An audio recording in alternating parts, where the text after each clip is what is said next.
Hello everyone. Hello sir. Hello. आज हमारा new topic है। हमने जो सोर्स ऑफ इनकम के सारे टॉपिक कवर कर लिए हैं। तो आज जो हमारा टॉपिक है वो अभी हम बताते हैं। मैं अभी शेयर कर रहा हूँ आपको।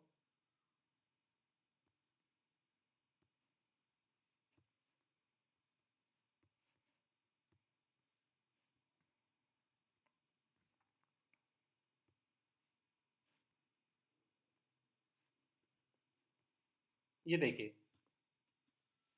ये स्लाइड विजिबल है सबको। Yes sir. हमारा जो आज का टॉपिक है वो है, हाँ जी, आज का जो हमारा टॉपिक है वो है tax treatment of unexplained investments money etcetera. इसमें क्या होता है कि जैसे मान लीजिए, इसका बैकग्राउंड के बारे में बात करते हैं। जैसे फोटो से आपको पता चल रहा होगा, ये जो मैंने फोटो लगाई है ये खुद ही ये सब कुछ बता रही है कि हम किसके बारे में बात कर रहे हैं। जैसे मान लीजिए इनकम टैक्स की रेट पड़ गई, ठीक है, तो इनकम टैक्स की रेट पड़ गई तो आपको पहले सर्च करेगा कि आप के होम में या आपके बिजनेस प्रेमिसेस में कोई भी कैश है वो कितना बरामद हुआ है, या कोई ज्वेलरी है या कोई वैल्यूएबल आइटम है वो कितना बरामद हुआ है। ठीक है, तो उसके बारे में वो उसके बारे में सोर्स के बारे में पूछेगा वो। ठीक है, आप अगर सेटिस्फैक्ट्री आंसर दे देते हैं तब तो ठीक है, अगर नहीं दे पाते हैं तो आपकी इनकम में वो ऐड कर दिया जाएगा। ठीक है, तो आप ये हो गया कि अनएक्सप्लेन्ड, आप एक्सप्लेन नहीं कर पाए तो इसलिए इसको अनएक्सप्लेन्ड इन्वेस्टमेंट मनी या इनकम बोल सकते हैं। अब इसके बैकग्राउंड के बारे में बात करते हैं कि ये सेक्शन क्यों लाए गए हैं।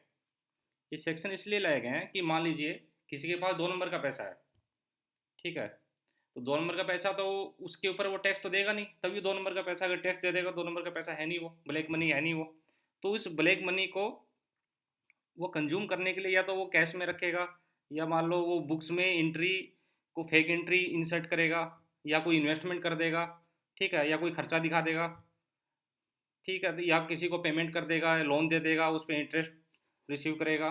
तो ये करने के लिए, मतलब कि इसको कंट्रोल करने के लिए government time to time scheme लाती रहती है। जैसे अभी डीमोनेटाइजेशन वाली स्कीम लाई थी। तो डीमोनेटाइजेशन वाली स्कीम क्यों लाई थी कि फेक करेंसी जो है या फिर एक्स्ट्रा करेंसीज है, ब्राइब वगैरह है, ब्लैक मनी है, तो उसको कंट्रोल करने के लिए, उसको ख़त्म करने के लिए। या कई बार वो ऐसी स्कीम लाती है जैसे इनकम डिस्क्लोजर स्कीम, जिसको आईडीएस बोलते हैं, कि उसमें क्या करते हैं, उसमें ये करते हैं कि आपको एक ऑप्शन दे देंगे कि आपके पास अगर ब्लैक मनी है तो आप इनकम टैक्स डिपार्टमेंट को डिस्क्लोज कर दीजिए और उस पर टैक्स दे दीजिए, जो भी परसेंटेज है, 30%, 50%, जो भी टाइम टू टाइम जो भी टैक्स रेट है, ठीक है, और उसको वाइट मनी में कन्वर्ट कर लीजिए। तो ये भी स्कीम लाती रहती है वो। ठीक है, बट ये तो टाइम टू टाइम होगा। एक परमानेंट उन्होंने एक प्रोविज़न डाला है इनकम टैक्स एक्ट में, जो सेक्शन 68 टू 69 डी में कवर होता है। उसमें क्या होता है, ये हम टॉपिक वाइज पढ़ेंगे पूरा। मतलब कि ये जो लूप होल है, मतलब कि अगर ब्लैक मनी है उसको कैसे वाइट मनी में कन्वर्ट करे, तो उसको इस सेक्शन में कवर किया गया है। अब कैसे है, आप देखिए। अब सेक्शन 68 है, इसमें कोई डाउट है जिसके बारे में बात कर रहा हूँ? No sir. है ना, हाँ, समझ में तो आ रहा है कि टॉपिक क्या है आज का। Yes sir. हाँ जी। अब देखिए, सेक्शन 68 से स्टार्ट करते हैं। सेक्शन 68 बोलता है कैश क्रेडिट। मतलब आपकी बुक्स ऑफ अकाउंट्स है भाई, आप मान लो बिजनेसमैन हो, आपकी बुक्स ऑफ अकाउंट्स में कोई क्रेडिट एंट्री पड़ी है, ठीक है। अब क्रेडिट एंट्री पड़ी है तो आप उसका पेमेंट करोगे, इसका मतलब वो क्रेडिटर्स हो गए आपके। और क्रेडिटर्स हो गए तो मान लो असेसिंग ऑफिसर ने जब चेक किया, बुक्स ऑफ अकाउंट चेक किया, तो उसमें उसको लगा कि ये तो फेक एंट्री लग रही है। तो उसको सोर्स के बारे में पूछेगा, उसके मतलब कि जो क्रेडिटर्स है उसके बारे में डिटेल पूछेगा, उसका पैन नंबर बताओ, एड्रेस बताओ, नेम बताओ। तो आपने क्या किया, आप एक्सप्लेन नहीं कर पाए उसको, ठीक है, उसके बारे में नहीं बता पाए, या आपने कुछ बताया उसके बारे में, तो असेसिंग ऑफिसर है वो सेटिस्फैक्ट्री आंसर नहीं माना उसने। तो वो क्या करेगा, तो may be charge to income tax as the income of the tax payer of that year. तो उस साल में उसकी इनकम वो चार्ज कर देगा, इनकम मान लेगा वो, डिम्ड इनकम मान लेगा उसकी वो। ठीक है, तो आपके बुक्स ऑफ अकाउंट में अगर कोई ऐसा क्रेडिट पड़ा है जो आप एक्सप्लेन नहीं कर पाए या सेटिस्फैक्ट्री एक्सप्लेन नहीं कर पाए, तो आपकी वो इनकम मान ली जाएगी उस साल में। ठीक है, एक पॉइंट तो ये हो गया। सेकंड पॉइंट ये है, अनएक्सप्लेन इन्वेस्टमेंट्स। अब अनएक्सप्लेन्ड इन्वेस्टमेंट क्या है, जैसे मान लीजिए आपके पास फेक मनी पड़ी है, ठीक है, ब्लैक मनी पड़ी है, तो आपने क्या किया, आपने कुछ एनएससी करवा ली उसकी, ठीक है, कुछ एफडी करवा ली, या कुछ मान लो शेयर्स परचेज कर लिए, मतलब कि इन्वेस्टमेंट कर दिया, और आपने बुक्स ऑफ अकाउंट्स में नहीं दिखाया उसको, क्योंकि अगर आप बुक्स ऑफ अकाउंट्स में दिखाओगे तो आपको उसका हिसाब किताब देना पड़ेगा, बट आपने बुक्स ऑफ अकाउंट्स में नहीं दिखाया, और इनकम टैक्स डिपार्टमेंट को पता चला कोई सोर्स से, और उसने पूरा चेकिंग किया, आपकी स्क्रूटनाइज किया आपको, तो उसमें ये पता चला कि जो भी आपने इन्वेस्टमेंट दिखाए हैं are not recorded in the books of accounts, ठीक है, जो भी वो मेंटेन करता है, अगर मेंटेन करता है तो अगर ऐसा नहीं है, मतलब बुक्स ऑफ अकाउंट्स में अगर वो नहीं दिखा रहा है वो इन्वेस्टमेंट को, तो ही offer no explanation about the nature and source, या फिर वो उसका एक्सप्लेन नहीं कर पाया वो, कि ये जो भी इन्वेस्टमेंट किया है उसके सोर्स कहाँ से है, मतलब ये पैसा कहाँ से आया है वो, तो वो एक्सप्लेन नहीं कर पाया, या एक्सप्लेन किया तो सेटिस्फैक्टरी नहीं रहा, तो असेसिंग ऑफिसर क्या करेगा, वो डिम्ड इनकम मान लेगा उसकी, और वो उसके इनकम में ऐड कर देगा उसको भी, ठीक है, इसमें भी।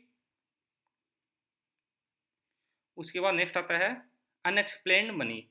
अब जैसे मान लीजिए उसके घर पे उसने छापा मारा, ठीक है, तो tax payer is found to be the owner of any money, मतलब उसको ये फाउंड हुआ कि कोई पैसा पड़ा है उसके मकान पे, या बुलियन पड़ा है, ज्वेलरी पड़ी है, या अदर वैल्यूएबल आर्टिकल, ऐसा कोई वैल्यूएबल आर्टिकल पड़ा है, ठीक है, और ये जितने भी आइटम पड़े हैं वो बुक्स ऑफ अकाउंट्स में भी रिकॉर्डेड नहीं है, अगर वो मेंटेन करता है तो, और the tax payer offer no explanation about the nature, और वो एक्सप्लेन भी नहीं कर पाया कि पैसा कहाँ से आया है, ज्वेलरी कहाँ से आई, बुलियन वैल्यूएबल आइटम भी कहाँ से आया, ठीक है, तो या आपने कुछ भी बताया तो वो असेसिंग ऑफिसर के सेटिस्फेक्शन नहीं हो पाया, तो सेम सिचुएशन वो करेगा, ये जितने भी आइटम है उसकी वैल्यू निकाल के वो उसकी डिम्ड इनकम मान ली जाएगी, आपके इनकम में ऐड हो जाएगी वो, ठीक है, यहाँ तक ओके है।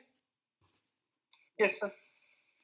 उसके बाद नेक्स्ट आता है investment etcetera not fully disclose in the books of accounts.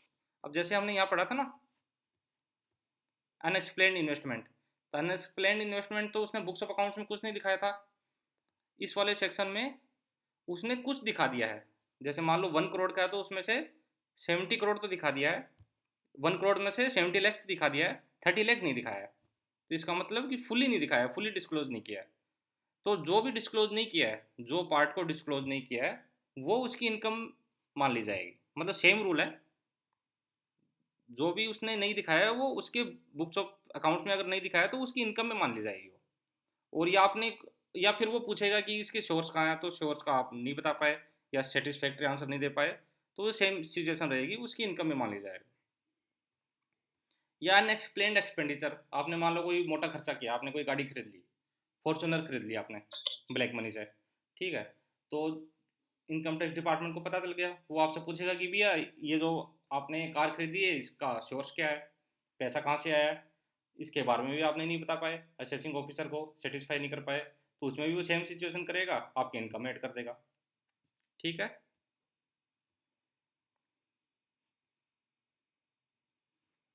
उसके बाद नेक्स्ट आता है अमाउंट बोरोड और रिपेड ऑन हुंडी। कई बार क्या होता है, जैसे हुंडी के बारे में अगर हम बात करें कि ये नेगोशिएबल इंस्ट्रूमेंट एक्ट 1881 में कवर नहीं होता है, मतलब ऐसा कोई डॉक्यूमेंट जिसके सारे कोई भी ट्रांजेक्शन होता है, ठीक है, या जैसे मान लो एक एग्जांपल मैं देता हूँ, जैसे कोई भी विलेज में, जैसे आप कोई भी सामान लेने गए, उसके पास छुट्टा नहीं रहा, तो वो कई बार नॉर्मली लोग तो टॉफ़ी दे देते हैं कि 1 रुपीज़ छुट्टा नहीं है, चलो यार टॉफ़ी दे दिया, बट कई लोग क्या करते हैं, एक कार्ड को कट करके उस पर लिख देते हैं 1 रुपीज़, और उस पर साइन कर देते हैं या मोहर लगा देते हैं, और उसी को फिर वो बोलते हैं कि भैया ये 1 रुपया है, आप नेक्स्ट टाइम आओगे तो इसको लेके आइए, हम इसको चला लेंगे, तो इस तरीके के अगर कोई डॉक्यूमेंट चल रहे हैं तो उसको हुंडी भी बोल सकते हैं, तो ये नेगोशिएबल इंस्ट्रूमेंट एक्ट में कवर नहीं है, तो इस बेस पे अगर कोई पेमेंट करता है या कोई अमाउंट किसी ने बोरो किया उसको पेमेंट करता है विदाउट चेक से, तो इसके ऊपर भी सेम रूल अप्लीकेबल हो सकते हैं, और उसको सोर्स ऑफ इनकम पूछा जाएगा कि वो पैसा कहाँ से आया था, और वो अगर सेटिस्फैक्ट्री आंसर नहीं दे पाया तो सेम सिचुएशन उसकी इनकम में ऐड कर दिया जाएगा, ठीक है।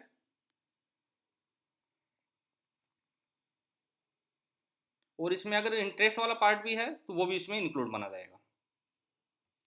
अब उसमें क्या होगा, इनकम में तो ऐड कर दिया, अब उसमें कितना परसेंट टैक्स लगेगा। अब देखिए जो सेक्शन बोलता है 115 BBE, मतलब 115 BBE में एक टैक्स रेट दी गई है। इसमें क्या बताया गया है, income tax shall be calculated at 60%। Normally tax rate कितनी होती है, 5%, 10%, 15%, 30%, बट इसमें देखिए मैक्सिमम परसेंटेज है, 60% तक टैक्स लगेगा आपको। मतलब फिक्स है, 60% टैक्स लगना ही लगना है। ठीक है, वो 60% में फर्दर क्या इंक्रीज किया है, 25% सरचार्ज भी लगेगा इसमें। तो 60% के ऊपर 25% चार्ज लगेगा, उसके बाद 6% पेनल्टी लगेगी। तो ये जो इफेक्टिव रेट आएगी, the final tax rate comes out to be 83.25%, 83.25% including cess. तो टोटल आपको 83.25% टैक्स देना पड़ेगा इस पर। बट इसमें 6% पेनल्टी को वेव ऑफ किया जा सकता है अगर वो इनकम टैक्स रिटर्न में वो पहले ही उसने शो कर दिया है, तो 6% पेनल्टी को वेव ऑफ कर सकते हैं। और इसमें जितने भी डिडक्शंस उसके हैं वो उसको अलाउ नहीं होंगे। अब बर्डन ऑफ प्रूफ कि मतलब कि ये किसको साबित करना है कि ये फेक करेंसी है क्या है। तो इसमें देखिए तो सेक्शन 68 है, ये जो फर्स्ट वाला सेक्शन है कैश क्रेडिट। तो इसमें क्या करेंगे, असेसिंग ऑफिसर है वो टैक्स पेयर से पूछेगा, तो टैक्स पेयर को साबित करना पड़ेगा कि बर्डन ऑफ प्रूफ, मतलब प्रूफ किसको करना पड़ेगा, टैक्स पेयर को करना पड़ेगा इसमें, कि ये बुक्स ऑफ अकाउंट्स में ये जो एंट्री है ये फेक नहीं है।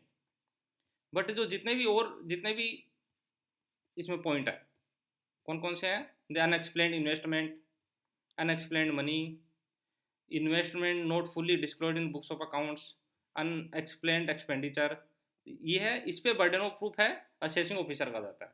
मतलब असेसिंग ऑफिसर को अपने डॉक्यूमेंट तैयार करने पड़ेंगे पहले, उसके बाद ही वो आगे प्रोसीड कर सकता है।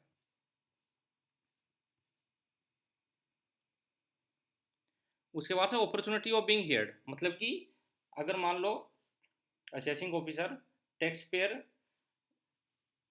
पे छापा मारता है और सारी डिस्क्लोज हो जाता है, तो उसको अपॉर्चुनिटी दी जाएगी। ऐसा नहीं है कि मान लो वो घर में गए घुसे, उसके जितने भी मनी या बुलियन या ज्वेलरी या इन्वेस्टमेंट जितने भी हैं उसको सर्च किया, उसको सेटिस्फेक्शन नहीं हुआ और उसको जेल में डाला और या फिर टैक्स लगा दिया। बट उसको अपॉर्चुनिटी दी जाएगी पहले कि भैया आप हमें बता दो ये कहाँ से ये पैसा आया है, पूरा पूरा उसको अपॉर्चुनिटी और बीइंग हियर्ड दिया जाएगा।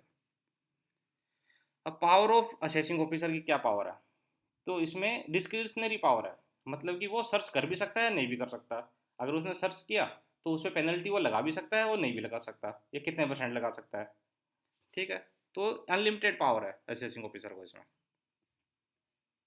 ठीक है, आज का टॉपिक हमारा छोटा ही था, इसमें बताइए कोई डाउट हो तो।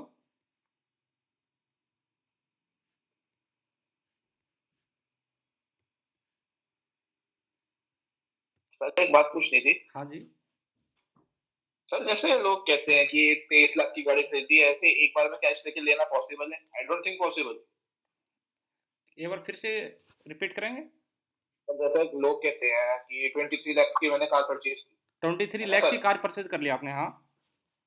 तो डायरेक्टली पूरा कैश पे थोड़ी ना ले सकते हैं, उस पर टैक्स भी तो फिर देना पड़ता है ना ये। हाँ तो आप कैश में नहीं ले सकते, इसमें फिर टैक्स की अलग रूल अप्लीकेबल हो जाएगा ना, वो जो कैश में आप कितना हाँ, पेमेंट कर सकते हो। मैं ये पूछ रहा था, मतलब कितनी किस्तों में गई जाती है ना। इसमें आप टैक्स के कितने मतलब कि पेमेंट कर सकते हो कैश में, जैसे 2 लाख तक कर सकते हो। तो 2 लाख के बाद करोगे तो आप पे TDS या TCS वाले रूल अप्लीकेबल हो जाएंगे जितने भी हैं, तो वो अलग रूल है, वो इसमें ये वाले तो रूल नहीं आते। ये पूछ रहा था मैं। ठीक है, दैट विल बी ऑल। और कोई डाउट हो तो बताइए। Thank you. चलिए फिर नेक्स्ट क्लास में कल मिलते हैं। Yes sir, okay, thank you, good night. Okay, good night, thank you, bye. Thank you sir. Okay, bye.